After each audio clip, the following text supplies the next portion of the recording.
యావత్ ప్రపంచం ఎప్పుడెప్పుడా అని ఎదురు చూస్తున్న విశ్వ క్రీడల పండుగ వచ్చేసింది. ఫ్రాన్స్ రాజధాని పారిస్ వేదికగా 33వ ఒలింపిక్ క్రీడలు మరి కాసేపట్లో ప్రారంభం కానున్నాయి. ఈసారి భారత్ నుంచి 117 మంది పోటీ పడుతున్నారు. వీరిలో 70 మంది పురుషులు, 47 మంది మహిళలు ఉన్నారు. టోక్యో ఒలింపిక్స్ లో భారత్ 7 పతకాలు సాధించింది. టోక్యోలో మొత్తం 7 పతకాలు భారత్ గెలవగా అందులో 5 పతకాంశాల్లో ఈసారి అథ్లెట్లు బరిలో నిలిచారు. నీరజ్ చోప్రా, సింధు, మీరాబాయ్, లావ్లీనాలతో పాటు పురుషుల హాకీ జట్టు పతకం కోసం పోటీ పడనుంది. ప్రతిష్టాత్మక పారిస్ ఒలింపిక్స్ కు సమయం ఆసన్నమైంది. గతానికి భిన్నంగా ఎలాంటి ఆంక్షలు, నిబంధనలకు తావు లేకుండా స్వేచ్ఛ, స్వాతంత్రానికి ప్రతీకగా పారిస్ విశ్వ క్రీడల సంబరానికి వెళ్లయింది. దశాబ్దం తర్వాత ఒలింపిక్స్ కు ఆతిథ్యమిస్తున్న పారిస్ ప్రపంచ క్రీడాకారులకు ఆత్మీయ స్వాగతం పలుకుతోంది.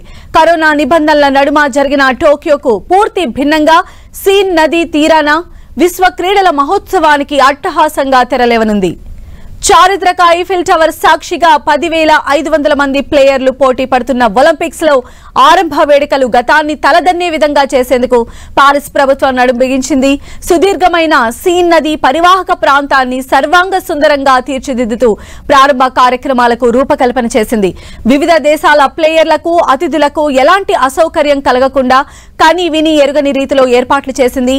తమ దేశ ఘనమైన వారసత్వాన్ని ప్రపంచానికి చాటి చెబుతూ సాంస్కృతిక కార్యక్రమాలతో పారిస్ నగరం క్రీడాభిమానులను అలరించనుంది. ఫ్రెంచ్ ప్రముఖ థియేటర్ డైరెక్టర్ థామ్ జాలీ పారిస్ నగరాన్ని ఓపెన్ ఎయిర్ థియేటర్ గా మారుస్తూ కార్యక్రమాల రూపకల్పన చేశారు. చారిత్రక ఈఫిల్ టవర్ నుంచి సేకరించిన ఇనుముతో పారిస్ ఒలింపిక్ పతకాలను తయారు చేశారు. హెక్సాగోనల్ ఆకృతిలో పతకాలను ఆకర్షణీయంగా రూపొందించారు. ఓవైపు పారిస్ 2024తో పాటు మరోవైపు గ్రీక్ దేవత ప్రతిమను తీర్చిదిద్దారు. 128 ఏళ్ల ఒలింపిక్స్ చరిత్రలో మునుపెన్నడూ లేని విధంగా పురుష, మహిళా అథ్లెట్లు సమానంగా పోటీ పడుతున్నారు. ఈ క్రీడా పండుగలో సుమారుగా 10,500 మంది అథ్లెట్లు బరిలోకి దిగుతుంటే అందులో సగం మంది మహిళలే కావడం విశేషం. ఒలింపిక్ చరిత్రలో ఇలా జరగటం ఇదే ప్రథమం. 1896లో జరిగిన తొలి ఒలింపిక్స్ లో పాల్గొన్న మహిళలు 241 మంది మాత్రమే. 1996 నుంచి మహిళల ప్రాతినిధ్యం క్రమంగా పెరుగుతోంది. టోక్యోలో మొత్తంగా 11,037 మంది పాల్గొంటే అందులో 47% మహిళా అథ్లెట్లు కాగా ఇప్పుడు ఆ సంఖ్య 50%కి చేరింది. అందుకే ఈసారి క్రీడలను లింగ సమానత్వ ఒలింపిక్స్ గా పిలుస్తున్నారు.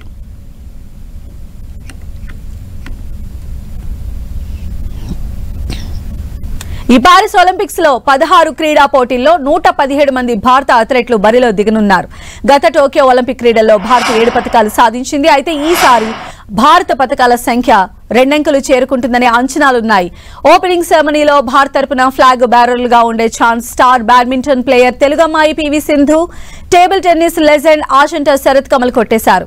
పివి సింధు 2016 ఒలింపిక్ క్రీడల్లో రజతం, 2020 టోక్యో ఒలింపిక్స్ లో కాంస్యం సాధించారు. ఈసారి ఎలాగైనా స్వర్ణం సాధించి చరిత్ర సృష్టించాలని పట్టుదలగా ఉన్నారు. ప్రధాని మోదీ కూడా వీరిద్దరితో ఇంటరాక్ట్ అయి ఆల్ ది బెస్ట్ చెప్పారు. టోక్యో విశ్వ క్రీడల తర్వాత మన ఆటగాళ్లు, అభిమానుల్లో కొండంత ఆత్మవిశ్వాసం కనిపిస్తోంది. గత క్రీడల్లో నీరజ్ చోప్రా జావెలిన్ త్రోతో పసిడి పతకాన్ని కొల్లగొట్టడం కొత్త జోష్ నింపింది. మనోళ్లలోనూ ప్రపంచ స్థాయి ప్రతిభ దాగుందన్న నమ్మకం కలిగించింది. 40 ఏళ్ల తర్వాత భారత హాకీ జట్టు కాంస్యం నెగ్గటం యావత్ దేశాన్ని మురిపించింది. టోక్యోలో 7 పతకాలు సాధించిన భారత్ పైన అంచనాలు అమాంతం పెరిగిపోయాయి. ఈ నేపథ్యంలో పారిస్ పైనే అందరి చూపు ఉంది. లండన్ ఒలింపిక్స్ నుంచి నిరాశపరచకుండా పతకాలు అందిస్తున్న విభాగం బ్యాడ్మింటన్. 2012లో సైనా నెహ్వాల్ కాంస్యం తర్వాత రియో, టోక్యోలో పివి సింధు రజత, కంచు పతకాలను సాధించారు. అయితే ఈసారి డబుల్ స్టాప్ జోడీ సాత్విక్ సాయిరాజ్, చిరాగ్ శెట్టి మెడల్ కొల్లగొడతారని లెక్కలు వేస్తున్నారు. బాక్సింగ్ లో భారత పతక ఆశలన్నీ 2 సార్లు world champion Nikhat Zareen, Tokyo కాంస్య పతక విజేత లవ్లీనా బెర్గోహెన్ పైనే ఉన్నాయి. షూటింగ్ లో ఈసారి 21 మందితో బరిలోకి దిగుతోంది. గత కొన్నేళ్లుగా ప్రపంచ కప్ టోర్నీలలో రికార్డుల మోత మోగిస్తున్న మన షూటర్ల గురి కుదిరితే పతకాల పండుగే. పిస్టల్ క్వీన్ మను బాకర్, రైఫిల్ 3 పొజిషన్లో వరల్డ్ రికార్డు సాధించిన షిఫ్ట్ కౌర్ పతకాలు తేగలరన్న అంచనాలు భారీగా ఉన్నాయి. 2008 నుంచి వరుసగా పతకాలు అందిస్తున్న విభాగం రెజ్లింగ్. గత ఈవెంట్లో రవి దహియా రజతం, బజరంగ్ పునియా కాంస్యం సాధించారు. అయితే అంతర్గత విభేదాల కారణంగా రెజ్లింగ్ విభాగం కుదేలైంది. వినేష్ ఫోగట్, అంతిమ్ పంగల్, అమన్ సెహ్రావత్ పైన పతక ఆశలు ఉన్నాయి. ఎట్టకేలకు హాకీలో పతక దాహం తీరింది. 4 దశాబ్దాల తర్వాత గత క్రీడల్లో భారత జట్టు కంచు మోత మోగించింది. ఆ తర్వాత ఆసియా క్రీడల్లో స్వర్ణంతో పారిస్ బెర్త్ పట్టేసింది. అయితే ఇటీవలి యూరోపియన్ టూర్లో పేలవ ప్రదర్శన కొంత ఆందోళన కలిగిస్తోంది. బెల్జియం, ఆస్ట్రేలియా లాంటి మేటి జట్లున్న పూల్ బిలో భారత్ ఆడనుంది. అయితే మెరుగైన సాధన చేసిన భారత ఆటగాళ్లు ఈసారి ఫైనల్ చేరుతామనే నమ్మకాన్ని వ్యక్తం చేస్తున్నారు.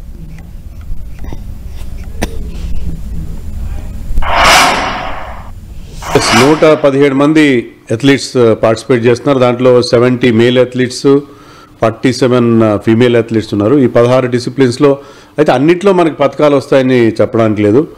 There are disciplines like judo, అలాంటి సెయిలింగ్, వీటిలో మనం గతంలో కూడా పార్టిసిపేట్ చేశాము.